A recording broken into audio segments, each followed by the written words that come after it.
તો ગાંધીનગર સાયબર ક્રાઇમે પ્રથમ વખત કોલ કરતા ડિજિટલ એરેસ્ટમાં એક આરોપીની ધરપકડ કરી છે। સાયબર ક્રાઇમે છેતરપિંડી કરતી ચાઇનીઝ કંબોડિયન ગેંગના ભારતીય સભ્યની ધરપકડ કરી।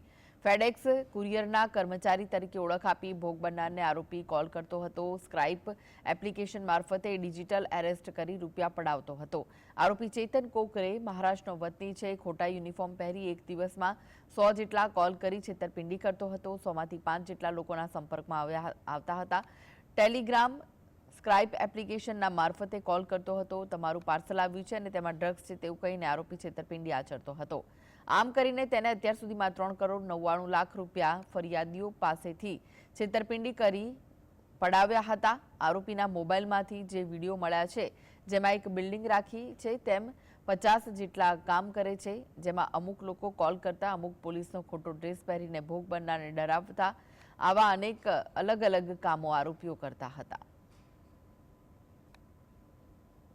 State cyber cell CID crime ગાંધીનગરને એક ડિજિટલ અરેસ્ટના કિસ્સામાં આજે ખૂબ જ મોટી સફળતા મળી છે। આમાં જે ડિજિટલ અરેસ્ટમાં જે ફરિયાદીને જે કોલ કરીને અને જેમને ધમકાયું કે તમારે પાર્સલમાં ડ્રગ્સ મળ્યા છે અને આ વસ્તુ મળી છે, એના કારણે તમે અરેસ્ટ કરવામાં આવશે। એ જે કોલ કરનાર વ્યક્તિ છે એમને આપણે ઝડપી પાડવામાં આવેલ છે।